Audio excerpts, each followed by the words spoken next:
Hello and welcome back to Sonic the Hedgehog Part 4. This one is probably the most notorious zone of Sonic the Hedgehog 1, and it's a zone people generally don't look forward to. And I admit I'm sort of there before at least, but I've actually come to like it a bit. I mean really it is slow, but I see it as difficult more than anything. And good, it's a bit of a challenge. Yeah. First off, water, and if you stay in the water too long, you will drown. But you can replenish your air supply by catching bubbles. And yeah, now apparently in some of the hacked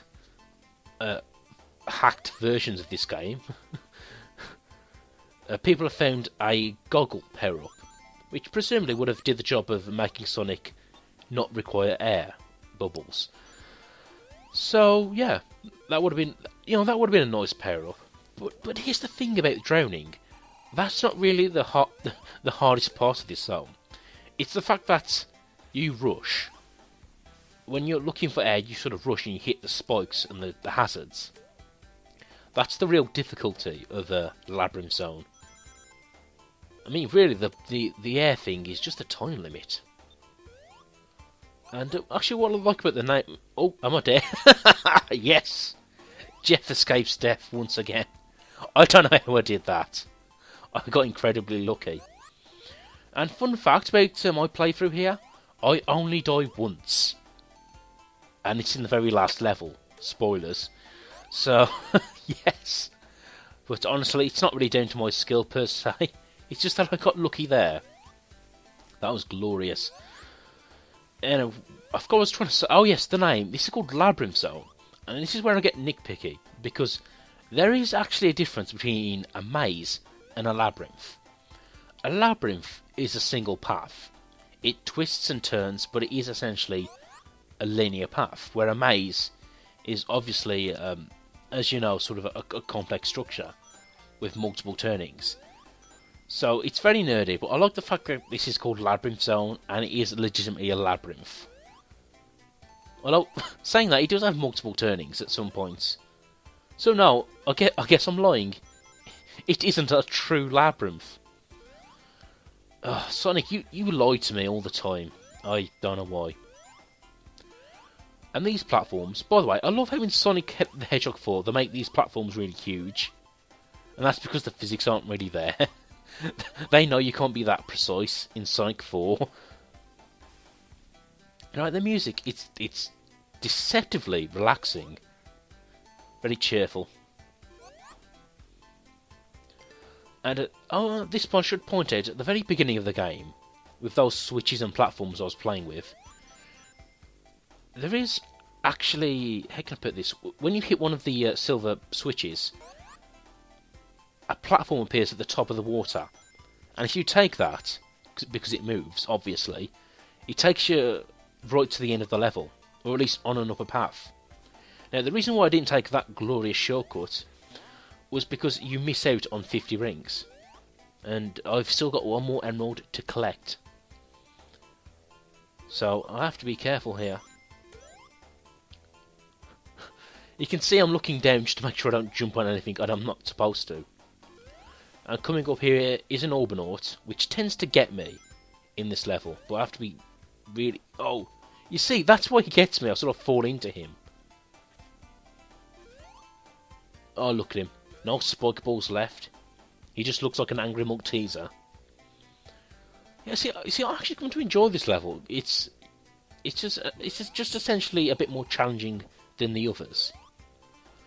But apparently in the original order they had for Sonic 1, this was going to be the second zone.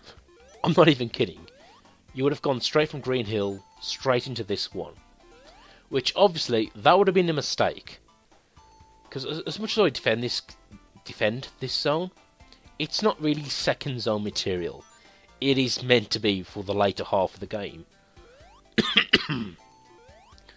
Need a glass of water. Lovely. You can see I'm taking no chances. I want to make sure I have at least 50 to get the final Chaos Emerald. And yeah, I've always found finishing a level with at least 50 rings is difficult on the Labyrinth Zone levels, for obvious reasons. But yeah, with this done, and yeah, this is a fairly simple one. It's just a small enclosed area, and I'd say the hardest part is just making sure you get into the middle. But alas. Well, actually, I was going to say, in the sort of iPhone version of this game, they actually put in a 7th Chaos Emerald with a 7th special zone. Although, honestly, I'm not sure if you can actually go supersonic. Oh, pity. See, this is why you watch my videos, for the glorious research that I do. The glorious in-depth research. This is taking a bit longer, isn't it? But I'm being so careful I don't accidentally jump into a pit here. Oh, come on, I'm so close. I'm collecting all these side gems here, but not getting the original. At least I'll continue. I have like 3 now, at least. Or 4, probably. And again, I don't get supersonic, I just get a good ending. But I thought when it comes to playing these classic games, I should at least get all the emeralds. So yes, that is something I'm planning to do for all the classic series. To get all the happy endings. And there we are, the full 7. Comparing those Chaos Emeralds to the modern ones, we're just missing out on this Cyan Emerald. And that's it. I can sort of be a bit more relaxed now. I don't have to worry about... I don't have to be paranoid about hitting things anymore, because I've got them all. Oh, I love these invincibilities. That's probably why I enjoy Labyrinth Zone nowadays, because I know how to run with these stars now.